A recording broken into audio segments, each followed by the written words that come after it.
Assalamualaikum warahmatullahi wabarakatuh. Alhamdulillah, puji syukur kita panjatkan kepada Allah Subhanahu wa Ta'ala atas berbagai nikmat dan karunia-Nya yang telah dilimpahkan kepada kita semua. Saya doakan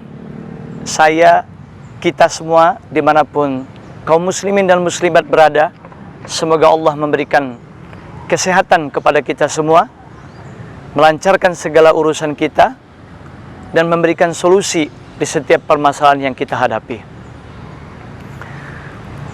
Alhamdulillah, pada kesempatan pagi hari ini berjumpa lagi dengan kami untuk mengkaji ayat-ayat Al-Quran, terkhusus mengkaji dan memperhatikan keserasian bunyi dari akhir-akhir ayat di dalam surat yang ada di dalam Al-Quran. Meskipun pembahasan kita tidak hanya pada keserasian bunyi di tiap-tiap akhir ayatnya, tetapi juga yang kita bahas adalah kandungannya, sehingga kita bisa memahami maknanya untuk kita aplikasikan atau kita terapkan dalam kehidupan kita sehari-hari. Pada kesempatan pagi yang cerah ini, surat yang akan kita bahas adalah surat Quraisy. Bunyinya, A'udzu billahi minasy syaithanir rajim. Bismillahirrahmanirrahim. Li'ilafi Quraisy ilafihim rihlatash shita'i was-shayf falya'budu rabba hadzal bait alladzi at'amahum min ju'in wa amanahum min khauf. Itu bunyi dari surat Quraisy. Surat Quraisy ini terdiri dari 4 ayat. Yang pertama, li'ilafi Quraisy. Kalau kita perhatikan di akhir ayatnya, maka ayat yang pertama ini secara hukum tajwid, hukumnya adalah mad lin atau mad layyin. Begitu pula di ayat yang kedua, ilafihim rihlatash shita'i was-shayf. Di akhir ayat yang kedua ini juga secara hukum tajwid mad lin atau mad layyin. Kemudian di ayat yang ketiga, falya'budu rabba hadzal bait. Di akhir ayatnya juga mad layyin atau mad lin. Dan di ayat yang keempat, alladzi at'amahum min ju'in wa amanahum min khauf. Juga diakhiri dengan mad layyin. Setelah kita membahas keserasian bunyi dari tiap-tiap akhir ayat yang ada di dalam surat Quraisy ini, mari kita coba kaji maknanya atau kita pahami, sehingga kita bisa mengerti maknanya untuk kita terapkan dalam kehidupan kita. Ayat yang pertama, li'ilafi Quraisy. Kata yang pertama li, itu artinya karena. ilafi, kebiasaan atau tradisi. Quraisy, kaum Quraisy. Kalau digabung, li'ilafi Quraisy, karena tradisi atau kebiasaan kaum Quraisy. Secara rangkaian kata, ayat yang pertama ini masih agak bingung kita memahaminya. Tetapi kalau kita baca tafsirnya, maka disebutkan bahwa ada kata tersembunyi sebelum kata li, yaitu a'jibu, yang artinya kagumlah kalian. Karena kebiasaan atau tradisi kaum Quraisy itu secara lengkap redaksi supaya kita bisa memahami makna dari ayat yang pertama ini.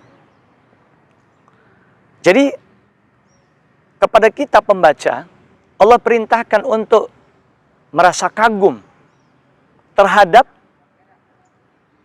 kebiasaan atau tradisi yang kaum Quraisy lakukan. Kaum Quraisy ini sangat istimewa karena sampai dibuat surat oleh Allah di dalam Al-Quran. Itu menunjukkan bahwa kaum Quraisy sangat istimewa dan spesial. Kenapa sampai kaum Quraisy itu disebutkan di dalam Al-Quran menjadi satu surat? Karena kaum Quraisy saat itu merupakan kaum yang besar, hebat, dan punya pengaruh.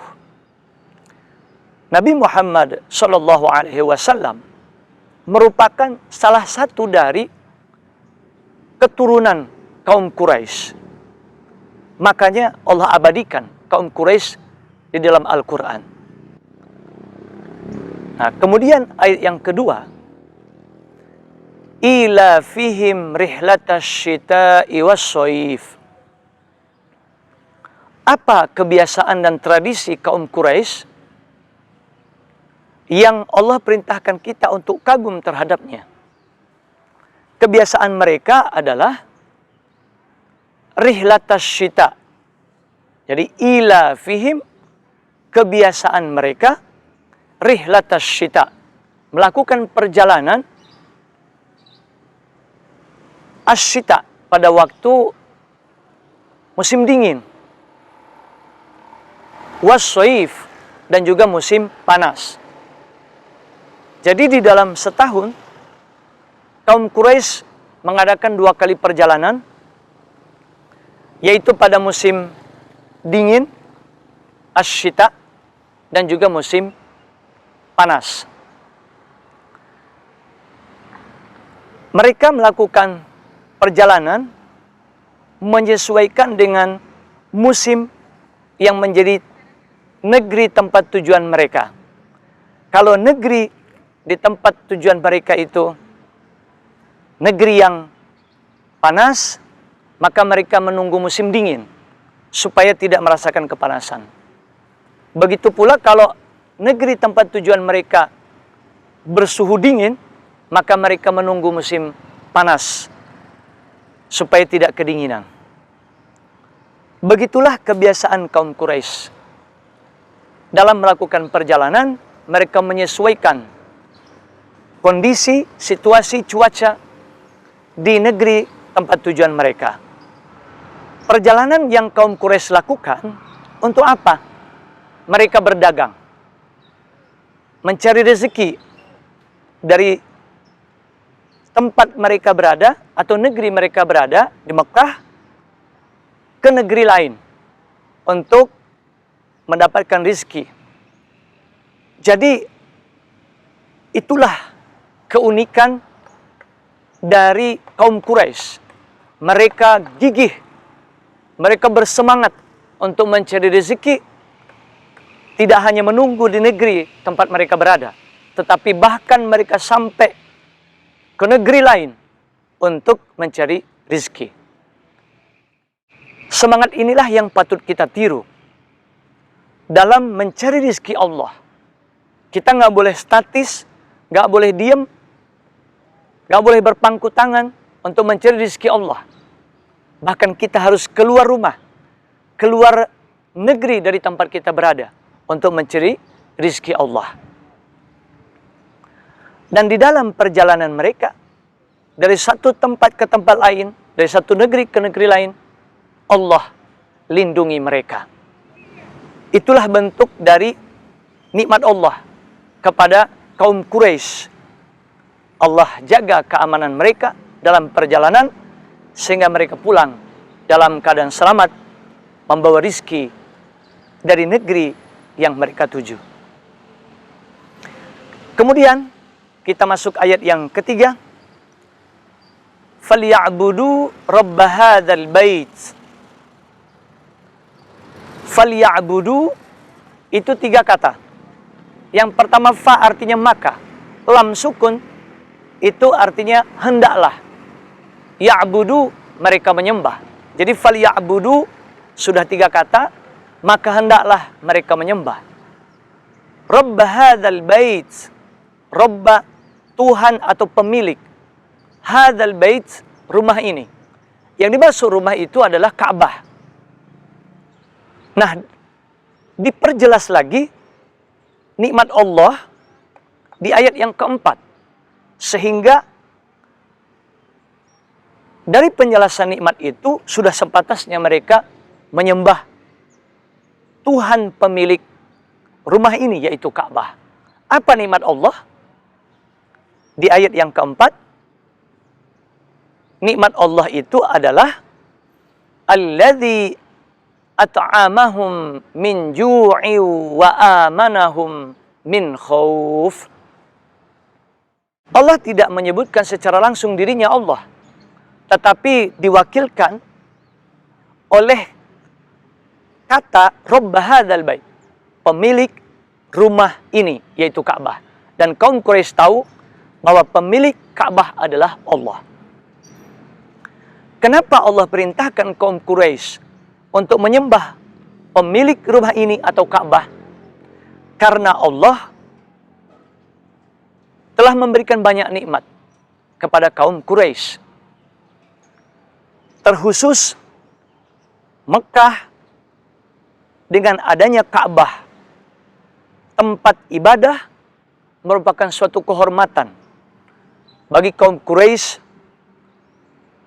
Dengan kehormatan itulah semestinya mereka menyembah Allah. Walaupun nikmat-nikmat Allah kepada mereka cukup banyak, yang salah satunya Allah tempatkan Ka'bah di negeri mereka, Makkah. Artinya ayat yang keempat, alladzi at'amahum, alladzi yang at'ama memberi makan, hum mereka, alladzi at'amahum yang memberi makan kepada mereka, min ju'in dari kelaparan, wa amanahum min khauf, wadan amana memberikan keamanan, hum kepada mereka, wa amanahum dan memberikan keamanan kepada mereka, min khauf dari ketakutan atau rasa takut. Jadi ada 2 hal atau 2 nikmat terkhusus di ayat yang keempat ini Allah sebutkan. Yang pertama, nikmat makanan yang Allah berikan kepada kaum Quraisy sehingga mereka terhindar dari kelaparan. Allah kasih makan, mereka bisa makan. Kemudian wa amanahum min khauf, dan memberikan keamanan kepada mereka dari rasa takut. 2 nikmat ini sangat dahsyat, sangat prioritas. Karena kalau kondisi satu masyarakat terpenuhi pangannya, ada makanan yang bisa dimakan, fisik terpenuhi kebutuhannya, kemudian tercipta rasa aman, mereka mau bepergian, ada perlindungan dari Allah, maka 2 nikmat ini menjadi nikmat yang sangat besar, sangat berarti bagi kaum Quraisy. Oleh karenanya, sudah sepantasnya Allah perintahkan kaum Quraisy untuk menyembah Allah pemilik rumah ini, yaitu Ka'bah. Karena telah memberikan makanan kepada mereka sehingga mereka terhindar dari kelaparan, dan juga memberikan rasa aman kepada mereka sehingga mereka terhindar dari rasa takut. Terutama mereka kaum Quraisy yang kebiasaannya melakukan perjalanan dari satu tempat ke tempat lain, satu negeri ke negeri lain, tentu yang mereka butuhkan adalah rasa aman, rasa perlindungan dari Allah, sehingga mereka nyaman dalam melakukan perjalanan. Setelah kita mengkaji makna dari surat Quraisy ini, maka kita coba perhatikan kenapa sampai Allah membuat akhir-akhir tiap ayatnya begitu serasi. Yang pertama, li'ilafi Quraisy, karena kebiasaan kaum Quraisy. Ayat yang pertama ini sebenarnya masih berlanjut dengan ayat yang kedua. Ila fihim rihlatash syita'i was-shaif. Kebiasaan mereka melakukan perjalanan di musim dingin dan di musim panas. Seharusnya ayat yang pertama dan kedua itu bersambung menjadi satu ayat karena masih satu kalimat. Kata ilafi merupakan badal, kedudukannya memperjelas kata ilafi di ayat yang pertama. Sehingga masih ada kesinambungan antara ayat yang pertama dengan ayat yang kedua. Jadi seharusnya ayat yang pertama dan kedua itu satu kalimat bersambung bacaannya. Tetapi kenapa diputus sampai Quraisy? Itulah untuk memperindah ritme atau keserasian bunyi di tiap-tiap ujung ayatnya. Makanya kenapa banyak dari imam atau qori yang membaca ayat yang pertama disambung dengan ayat yang kedua. Misalnya, li'ilafi Quraisyin ilafihim rihlatash syita'i was-shaif. Misalnya gitu, disambung. Karena pertimbangan kalimat. Tetapi kalau kita mengikuti pertimbangan bunyi, keserasian bunyi, maka ayat yang pertama dengan ayat yang kedua kita baca berhenti. Supaya tampak keserasian bunyi di tiap-tiap akhir ayatnya. Kemudian kita lanjutkan ayat yang ketiga dan keempat. فَلْيَعْبُدُوا رَبَّ هَذَا الْبَيْتِ الَّذِي أَطْعَمَهُمْ مِنْ جُوعٍ وَآمَنَهُمْ مِنْ خَوْفٍ. Dua ayat ini sebenarnya antara ayat yang ketiga dan keempat itu satu kalimat. Kenapa satu kalimat? Karena kata alladzi di awal ayat yang keempat menjadi penjelas dari kata yang ada di ayat yang ketiga, yaitu kata robba. Siapa Tuhan atau pemilik rumah ini, yaitu Ka'bah. Nah, dijelaskan di ayat yang keempat di awal kata atau di kata yang pertama, yaitu alladzi, yang. Nah, kata yang ini menjadi penjelas dari kata robba, yang kedudukannya sebagai badal. Artinya dia memperjelas kata robba. Nah, Tuhan atau pemilik rumah ini, alladzi at'amahum min ju'in, yang memberikan makanan kepada mereka dari kelaparan. Wa amanahum min khauf, dan memberikan rasa aman kepada mereka dari ketakutan. Jadi sebenarnya ayat yang ketiga dan keempat itu satu kalimat, tetapi dipisah ayatnya supaya di tiap akhir ayat ada keserasian bunyi. Seperti yang kita bahas tadi, mad lin atau mad layin. Makanya terkadang kita mendengar imam sholat atau qori membaca ayat yang ketiga dan keempat secara bersambung. فَلْيَعْبُدُوا رَبَّ هَذَا الْبَيْتِ الَّذِي أَطْعَمَهُم مِّن جُوعٍ وَآمَنَهُم مِّنْ خَوْفٍ. Penyambungan bacaan antara ayat yang ketiga dan keempat karena pertimbangan kaidah bahasa dari segi nahwunya itu satu kalimat. Tetapi kalau kita mau mengikuti pertimbangan ritme atau keserasian bunyi, maka kita berhenti di tiap akhir ayat. Ayat yang ketiga dan keempat kita baca terpisah. فَلْيَعْبُدُوا رَبَّ هَذَا الْبَيْتِ الَّذِي أَطْعَمَهُم مِّن جُوعٍ وَآمَنَهُم مِّنْ خَوْفٍ. Dari pemotongan kalimat yang seharusnya ayat yang ketiga dan keempat itu satu kalimat, tetapi dijadikan dua ayat. Dari situ kita bisa merasakan bahwa ayat-ayat yang ada di dalam Al-Quran di akhirnya itu mengandung keserasian bunyi. Setelah kita mengkaji